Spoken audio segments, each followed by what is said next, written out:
আসসালামু আলাইকুম সবাইকে। আশা করি সবাই ভালো আছেন। আজকে হচ্ছে আমরা বুস্ট কনভার্টার নিয়ে আলোচনা করব। বুস্ট কনভার্টারের কাজ হচ্ছে ভোল্টেজটাকে বাড়ানো। তো কি করে, এটা হচ্ছে ডিসি টু ডিসি কনভার্টার, ঠিক আছে? DC to DC converter. আর এখানে হচ্ছে ভোল্টেজ যেটা 5 আছে, এটা এখানে দেখেন 9 হয়ে গেছে, তাই না? আচ্ছা, এখন প্রত্যেকটা সার্কিটের প্রত্যেকটা অংশের বর্ণনা দিয়ে আমরা হচ্ছে আলোচনা এবং ভিডিও প্লে করে দেখবো আর কি। শেষ পর্যন্ত থাকবেন। আর যারা নতুন আছেন চ্যানেলটা সাবস্ক্রাইব করে দেবেন। আচ্ছা, শুরু করি।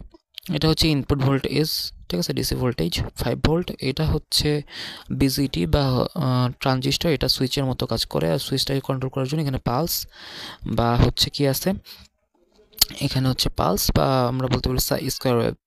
আর এখানে আছে ইন্ডাক্টর 210 মাইক্রো হেনরির। আর এখানে আছে একটা ডায়োড।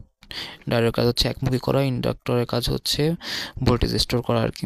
এবং ওইটা হচ্ছে আউটপুটে পাঠায় দেয়, তাহলে এইভাবে আসলে ভোল্টেজটা বাড়ে। এইটা আর এইটা যোগ হয়ে বাড়তে থাকে। ক্যাপাসিটরের কাজ হচ্ছে ফিল্টার করা আর কি, এবং যে ভোল্টেজটা আছে সেটা সংরক্ষণ করে রাখা। তারপরে এখানে আছে হচ্ছে একটা রেজিস্টর, যেটা হচ্ছে আউটপুট রেজিস্টর।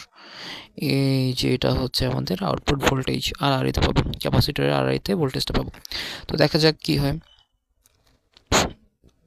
এই যে আমরা যদি এটা আউট করে দিই তাহলে কেমন হয় জিনিসটা দেখেন। এই যে ডাউন কমতেছে কমতেছে কমতেছে কমতেছে, ঠিক আছে? এই যে এখানে যদি ভালো করে এমন যদি আবার এটা ইনপুট করা হয় তাহলে কেমন হয়? এই যে 7 ভোল্ট, 8 ভোল্ট, ঠিক আছে, 6 ভোল্ট, 6.5, 6.6, এই যে বাড়তেছে। সময়ের সাথে সাথে ভোল্টেজটা বাড়তে আছে, ঠিক আছে? এটাই হচ্ছে বুস্ট। ভোল্টেজ বাড়বে আর কি, কারেন্টটা কমবে। এখানে কারেন্ট কমতেছে, ভোল্টেজ বাড়তেছে আর কি। যখন হচ্ছে এই সুইচটা থাকবে না, হ্যাঁ, এটাকে যদি আমরা একটু বাদ দিয়ে দিই তাহলে কেমন হবে, ঠিক আছে? সেটা একটু দেখি।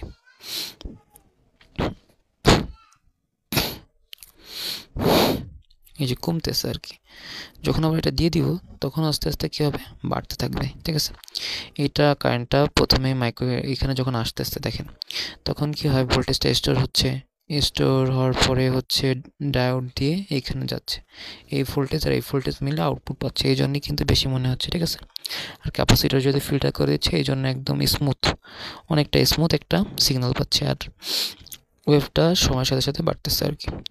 এইভাবে হচ্ছে বুস্ট কনভার্টারটা কাজ করে, ঠিক আছে? তো আশা করি বোঝা গেছে। যারা নতুন চ্যানেলটা সাবস্ক্রাইব করে দেবেন, লাইক কমেন্ট শেয়ার করে পাশে থাকবেন। আর নতুন নতুন কী ধরনের ভিডিও চান সেটাও জানাতে পারেন। আসসালামু আলাইকুম।